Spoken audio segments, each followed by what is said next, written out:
because a woman spoke to me, and that's not meant to be the funny part. Ray Oiri looks like someone who should be explaining why your mortgage application was rejected. He walks on stage in the same gray suit he wears almost everywhere, with glasses, a tie, and the posture of a man who has never once been comfortable at a birthday party. Then he starts talking, slowly, painfully slowly. He stutters, he pauses, he looks genuinely uncomfortable, and whenever people start laughing too hard at his expense, he'll occasionally remind them. Some of the laughter is hurtful, but On the surface, Ray Oiri seems uniquely ill-equipped to be a stand-up comedian, which is exactly why he's so good at it. Ray is a New Zealand comedian who started doing stand-up around 2015 after studying philosophy and working in the public service. He later gained a much bigger audience through Taskmaster New Zealand, while developing this extremely specific stage persona built around the same gray suit, deadpan delivery, and same social awkwardness. And his YouTube special, Laughter, I Hardly Know Her, in 2026, is probably the best introduction to why this persona works, because underneath all the hesitation is an incredibly precise joke writer. Over 43 minutes, Ray turns autism, veganism, Coldplay, 9/11, and an alarming number of New Zealand prime ministers into one of the strangest callback finales I have seen in a recent comedy special. Let's get into it. It starts with Ray telling a story of a woman approaching him on the street and thanking him for representing autistic people.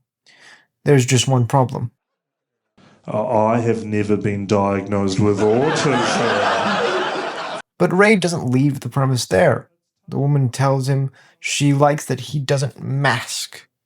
Ray goes home and Googles what masking means, then realizes what she has essentially told him is. He came up to me and said, not only are you autistic, but you're not very good at hiding it. Then I said, what I like about you is you don't let it define you. I was like, I agree, I don't. You let it define me. Eventually, Ray starts trying to prove that this woman is wrong, which only makes everything worse. He says you shouldn't assume a stranger is pregnant because that's socially inappropriate, then admits. I mean, I had to be told that. But explains. Yeah, but that's not because I had autism. That was because I didn't respect her. That's one of Ray's main comedic tricks. Ray believes he's proving one thing. Everything he says proves the opposite, and he never openly acknowledges the contradiction. That's what makes him funny. The autism premise then becomes a broader routine about Ray's inability to talk to people. He says he'll catch himself asking questions so boring that even he loses interest. How long does it take you to get to work? What is Ray supposed to do with that information? I'll race you. Yet despite all this evidence, Ray describes himself as. I'm a comedian, I'm a social asset in a conversation. The audience laughs. Okay, well, some of the laughter is hurtful, but. And Ray proves his social value by announcing that he's memorized every New Zealand Prime Minister in reverse chronological order. Then he actually starts listing them. Luxon, Hipkins, Ardern. A few people applaud. Very much for that round of applause that failed to spread across the room. By 9 minutes into the special, Ray has basically demonstrated his character. He's awkward, overly literal, strangely arrogant, and completely convinced that everyone else is the problem. That character also explains how Ray writes jokes. Take acting. Ray doesn't understand why actors appear in multiple movies. If Adam Driver is supposed to be Kylo Ren, why is he suddenly walking around in girls without lightsabering everyone? Eventually, Ray finds a solution.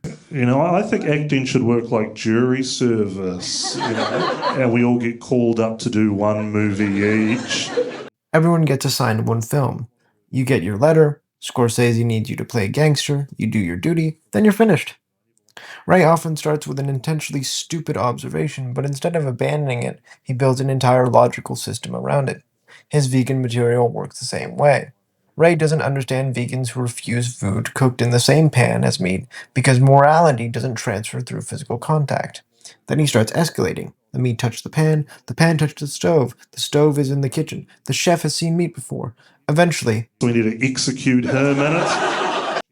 Then Ray reverses the argument. If contamination works this way, steak cooked beside a carrot should count as a vegetable. It's ridiculous logic, but within Ray's rules, it makes perfect sense. Ray also gets a huge amount of material out of his own appearance. He says taking public transportation dressed like this makes him look like he's heading to court. To learn he only gets his children every second weekend. The crowd laughs. Okay, well, some of the laughter is hurtful, but... That's what separates Ray's self-deprecation from most comics. Ray writes the insult and he tells it to you. Then he acts offended when you agree with him. The same thing happens during a story about his mother leaving a 14-year-old Ray alone in a parking lot to scare off thieves. He imagined them discovering that the vehicles are being projected by... upside-down mop. And once again... Okay, well, some of the laughter is hurtful, but... But my favorite joke in the family section is simpler. Ray graduates from university. His mother takes a picture with him, makes it her profile picture, and crops him out. Already funny. Then... Not very good on the computer. She'd have had to Google how to do that. That one detail changes the first joke. His mother didn't remove him accidentally. She encountered a technological obstacle between herself and the goal of removing her son from a photograph, and she, unfortunately, persevered. That's a great tag because it makes the original punchline even worse. Later in the special, Ray goes to a Coldplay concert with his mother. She tells him she loved the band's political message. The message was, "Believe in love." Ray acts stunned that Coldplay would risk taking such a controversial position. Then he lists the great political thinkers, Plato, Rousseau, Coldplay.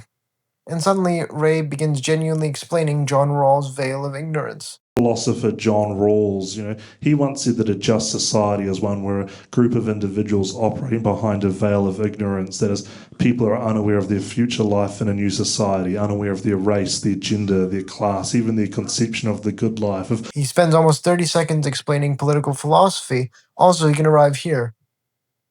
And Coldplay said it was all yellow. That's Ray's philosophy degree being used for the stupidest possible purpose. Most importantly, the length of the setup makes it better. You start wondering why you're receiving a lecture on Rawls. Then you learn the answer is Coldplay. The other major swing comes with the joke that Ray admits divides audiences. These are apparently two things that make him always laugh. Borat impressions and jokes about 9/11. So Ray found a way to combine them. Who died tragically in 9/11? Everyone in the towers north of where the plane impacted them.